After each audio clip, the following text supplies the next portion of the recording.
Herkese merhaba sevgili takipçilerim. Sevda'nın Örgü Evi YouTube kanalıma hoş geldiniz. Bugün sizlere şiş işi, bayan yeleği, bebek yeleği, atkılar yapabileceğiniz çok amaçlı örgü anlatacağım. Örgümüz için orta kalınlıkta böyle buz mavisi, bebe mavisi bir ip kullandım. 3 numarada şişim var. Şimdi örneğin bakın böyle sevgili izleyicilerim. Rendeli, arasında düzleri olan bir örgü. Arka yüzü de bu şekilde. Ön yüzü de bu şekilde. Yine böyle kolay bir zevkli bir örgü sizlere anlatacağım. Zaten benim çoğu videolarım hepsi böyle kolay, herkesin yapabileceği tarzda bir örgüler paylaşıyorum. Şimdi rendeli diyoruz burasına. Rendeli olan yeri için 3 ilmek, kenarında da bir ilmeğimiz var. Araşı olan toplamda 4 ilmek. Düz olan yeri de 3 ilmek, yine kenarında bir araşa 4'er ilmek üzerinden oluşan bir model bu. Umarım sizler de beğenip yaparsınız. Şimdi örneğimize geçelim. Bugün şöyle 2 tane rendeli, bir de aradaki düz olanı anlatacağım. İlmeklerimi attım. Alt ucuna hiç lastik falan örmedim. Sizler dilediğiniz, sevdiğiniz, yani yapacağınız modele göre lastik de yapabilirsiniz. Böyle de yapabilirsiniz. İlmeklerimi attım. Bakın hemen arka yüzden modelime başlıyorum. Kenar ilmeğimi şöyle ördüm. Sonra bir tane düz örüyorum. 3 tane ilmeğimi ters örüyorum. 2, 3. Yine bir düz. 3 tane ilmeğimi ters örüyorum. Burası arka yüzü örgümün. Bir düz, 3 ters. Bir düz ve kenar ilmeğiyle sıramı tamamlamış oldum.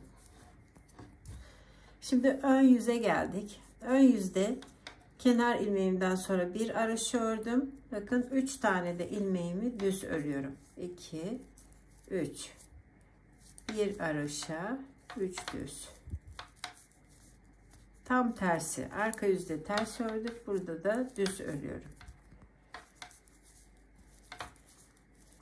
3 düz, bir ters olarak modelimi bakın devam ediyorum. Arka yüzde de aynı şekilde düzleri düz örüyorum, tersleri ters örüyorum. 3 ters, bir düz. Eğer videomu beğendiyseniz beğen tuşuna basmayı, sevdiklerinizle paylaşmayı, Sevda'nın Örgü Evi YouTube kanalımıza abone olmayı unutmayın sevgili izleyicilerim. Abone olmak ücretli değil. Şimdi bakın 3 düz bir ters, 3 düz bir ters. Şimdi kenar ilmeğimden sonra bir tane burada ters ördüm. Bu 3 tane ilmeğimi bir önce doladım. Sonra aynı anda bakın haroşa örer gibi kestim. Tekrar bir ilmek doladım. Bir tane ters ördüm. Şimdi ortadaki 3 ilmeğimi de düz örüyorum. 2, 3. Yine arada bir haroşa örüyorum veya ters. Şimdi bir ilmek doladım. 3 ilmeği aynı anda haroşa örer gibi kestim. Bir doladım. Bir ters ve kenar ilmeğiyle sıramı tamamladım. Modelim bakın bu şekilde. Arka yüzün görüldüğü gibi örüyorum. Tersleri ters. Çok affedersiniz, düzleri düz örüyorum.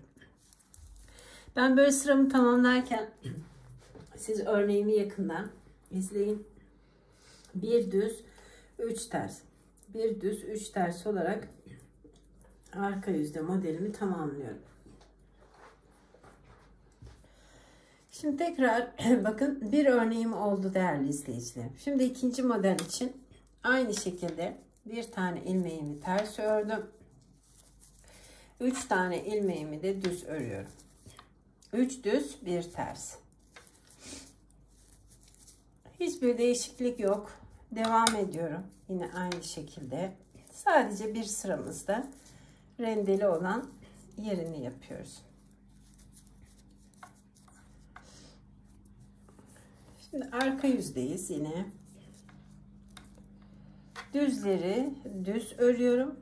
Tersleri ters örüyorum bakın. 3 ters, 1 düz,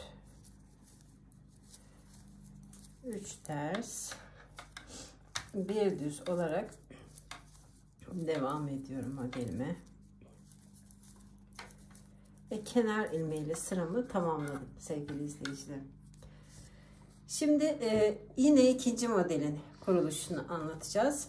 Biraz yavaş anlatacağım. Şöyle kenar ilmeğimden sonra bir tane burada haroşa ördüm. Sonra bir ilmek doladım.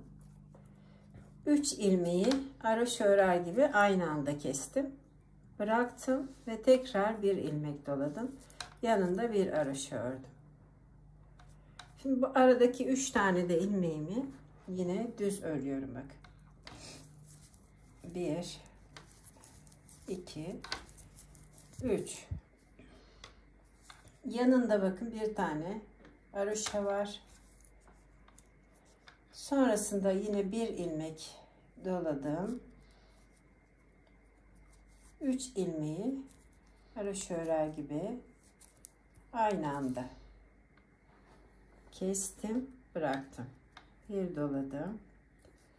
Bir haroşa ve kenar ilmeğiyle sıramı tamamlamış oldum.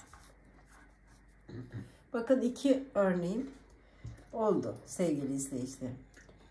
Arka yüzde de görüldüğü gibi örüyorum.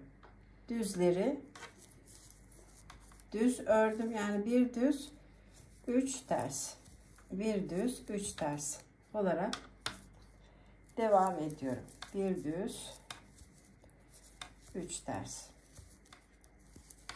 Bir düz 3 ters.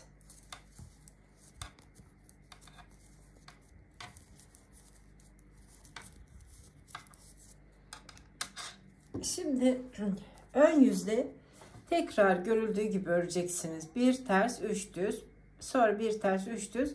Arka yüzde de bir düz 3 ters. Ön yüze geldiğimiz zaman yine az önce göstermiş olduğum gibi bu işlemi yapacaksınız sevgili izleyicilerim. Bir ters, sonra bir dolayıp üçünü aynı anda kesiyoruz. Zaten bakın modelimizde de belli. Şöyle biri yeşil, biri mavi. Harika bir model oldu. Hem de basit, kolay, herkesin yapabileceği bir örgü değerli izleyicilerim. Umarım videomu beğenip beğen tuşuna bastığınızda görürüm ben de beğenip beğenilmediğini. Bugünlük bu kadar. Beni izleyen herkese ayrı ayrı teşekkür ediyorum. Kanalımıza abone olduğunuz için de ayrıca teşekkür ediyorum. Bizi izlemeye devam edin. Hoş kalın, hoşça kalın. Örgüyle ve sevgiyle kalın değerli sevgili izleyicilerim diyorum.